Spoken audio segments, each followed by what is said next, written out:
ह्या सुट्टीत MSCIT मध्ये अनुभवा AI/ML च्या रंजक दुनियेचा सफर। MSCIT आंतरराष्ट्रीय दर्जेचा परिपूर्ण कम्प्युटर कोर्स। आजच MSCIT ला प्रवेश निश्चित करा। MSCIT course powered by AI। Rasayani परिसरात असलेल्या HDFC बँकेत कित्येक दिवसांपासून खातेदारांची फसवणूक होत असल्याची चर्चा ऐकायला येत होती। याबाबत अधिकृत माहिती समोर येत नसल्याने नागरिक या प्रकाराबाबत अनभिज्ञ होते। मात्र काही दिवसांपूर्वी मोहोपाडा येथील HDFC बँकेसमोर नागरिकांची गर्दी वाढू लागली होती। याबाबत अधिक चौकशी केली असता निदर्शनास आलं की घोसाळवाडीतील एक खातेदार महिला रुपाली कडव यांच्या नावे बँकेतील कर्मचारी कल्याणी भोईर हिने क्रेडिट कार्ड काढून त्यावर 4,80,000 रुपयांचं लोन घेतलं होतं। याबाबत रुपाली कडव यांना कोणतीच खबर नव्हती। ही घटना उघडकीस आल्यानंतर रुपाली कडव यांना धक्काच बसला।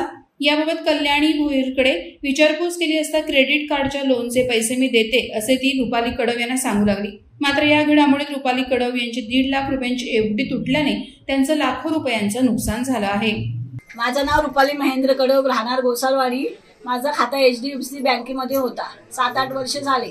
बँकेत येणं जाणं असताना कल्याणी भोईर म्हणून कर्मचारी होती तिथे। ती म्हणजे आम्ही गेलो का आतमध्ये बघायची, काय म्हणजे काय विचारायची, काकी कशाला आलात म्हणून, काय काम करतात म्हणून अशी विचारायची। आम्ही तिला सांगायचो असं असं काम आहे, तरी ती करायची। तर तिने न कळता माझ्याकडनं OTP कधी काढून घेतली तिने मला कळलंच नाही। परत मला नको असं ना, माझा क्रेडिट कार्ड घरी आला, मला नकोय तरी मी तिला सांगितलं बंद कर म्हणून। पण ती काय बोलली तर ठीक आहे तो बंद होईल आपण। त्याच्याकरता 2-3 महिन्यांनी मी क्रेडिट कार्ड तिच्या माझ्या नावावरच पण नंबर तिचा असं तिने नवीन काढलेलं। मी बँकेत गेले तेव्हा मला माहिती झालं आणि माझ्या अकाउंट मधनं पैसे मायनस झाले तेव्हा मला कळलं का असं असं हे केलंय। आणि तिने त्या कार्डवर 4,80,000चं लोन काढलं। ते मला बँकेत गेल्यावर माहिती झालं। माझे पैसे मायनसला गेले तेव्हा मला माहिती झालं। मी बँकेत जाऊन मॅनेजरला भेटलो तेव्हा मला समजलं का तुमचं असं असं झालंय। तेव्हा त्यांनी डिटेल दिली तिथे का तुमचं क्रेडिट कार्ड नवीन काढलेलं गेलं, त्याच्यावर रजिस्टर नंबर या कल्याणी भोईर यांचा आहे असं सांगितलं गेलं। आणि एफडी ते करते करते बोलून घरी येऊन असं आज भरते पैसे उद्या भरते करता करता ती 21 तारखेला घरी संध्याकाळी आली आणि ती बोलते मी तुमचे पैसे क्रेडिट कार्डचे क्लिअर करतो। अशी करून तिने ते फोन घेतला माझ्याकडनं, बोलते मी पैसे भरते करतो बोलते आणि तिने ते OTP आलं येऊन करून तिने माझी एफडी 1.5 लाखाची मोडून टाकली। यासोबतच रुपाली कडव यांच्या म्हणण्यानुसार बँक कर्मचारी कल्याणी भोईरने हे कृत्य ब्रांच मॅनेजर जयकुमार नायडू आणि व्यवस्थापन यांच्या संगनमताने केल्याचा गंभीर आरोप रुपाली कडव यांनी केला। याबाबत ब्रांच मॅनेजरला विचारलं असता त्याने कोणत्याही प्रकारची प्रतिक्रिया देण्यास नकार दिल्याचं समजतं। फक्त रुपाली कडव यांच्या सोबतच नाही तर तब्बल 22 खातेदारांसोबत अशा प्रकारचा आर्थिक गैरव्यवहार झाल्याचं प्राथमिक माहितीत उघड झालंय। यामुळे नागरिकांनी आपल्या पैशांबाबत नक्की विश्वास कोणावर ठेवावा असा सवाल उपस्थित झाला आहे।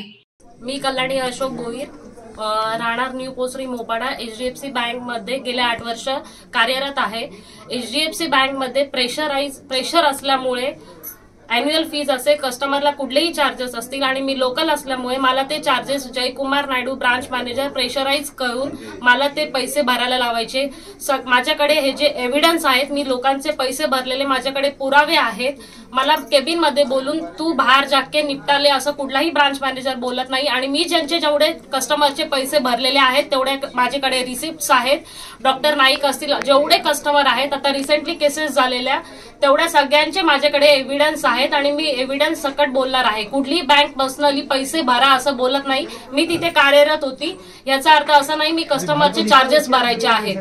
तर मला प्रेशराईज करून हे चार्जेस भरण्यात लावलेले आहेत आणि ते चार्जेस जेवढे मला मॅनेज होत होते तेवढे मी मॅनेज केलेले आहेत। पण जेव्हा चार्जेस मॅनेजेबल नव्हते होत त्याच्यामुळे हे इश्यूज कस्टमरचे वाढत गेलेले आहेत आणि यामध्ये बँक इन्व्हॉल्व आहे। आणि मी 70-80 लाखाचा फ्रॉड केलाय।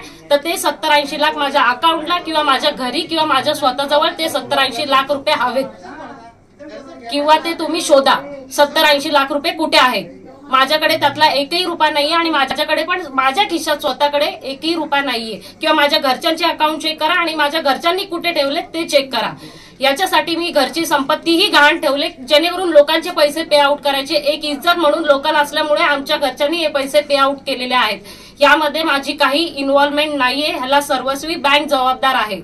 ज्या कस्टमरचे लोन झालेले किंवा क्रेडिट कार्ड स्वॅप झालेले आहेत ते अदर कस्टमरच्या क्रेडिट कार्डला पेमेंट गेलेले आहेत, जेणेकरून ते माझ्या पर्सनल खात्यावर एकही रुपया आलेला नाहीये। हे कस्टमरचे चार्जेस असल्यामुळे प्रत्येक कस्टमरच्या वेगवेगळ्या अकाउंटला चार्जेस गेलेले आहेत आणि त्याचे बँकेने क्रॉस चेक करावे आणि याचे पुरावे आहेत. ही सायकल जी आहे, क्रेडिट कार्डचा व्याज जो असतो तो चक्रीवाढ व्याज असतो आणि हे चार्जेस किंवा आता जे रुपाली मॅडम आहेत त्यांचे पैसे मी माझ्या अकाउंटला ट्रान्सफर केलेत असा हिशोब नाहीये, ते अदर कस्टमरच्या अकाउंटला गेलेले आहेत. हे बँकेच्या निष्काळजीपणामुळे ही गोष्ट झालेली आहे. यातला माझ्याकडे एकही रुपया नाही आहे, याला सर्वस्वी बँक जबाबदार आहे. बँकेची प्रोसेस आहे, बँक प्रेशराईज करते, ह्या कस्टमरला कार्ड दिलंच पाहिजे. बँक असंही बोलते कार्ड घ्या, 30 दिवसांनी बंद करा. 30 दिवसांनी बंद नाही केले का ते कस्टमरला चार्जेस लागतात, ते चार्जेस चक्रीवाढ व्याजाने वाढत जातात. त्याच्यामुळे हे प्रकार घडलेले आहेत. तुम्हाला कार्ड देतो नंतर आम्ही बंद करतो, ही बँकेत भाषा वापरली गेलेली आहे. वादळवारा लाईव्हसाठी न्यूज ब्युरो रसायनी. नवी मुंबई व रायगड जिल्ह्यातील ताज्या बातम्या आणि घडामोडींसाठी सबस्क्राईब करा वादळवारा लाईव्ह चॅनल आणि दाबा बेल आयकॉन.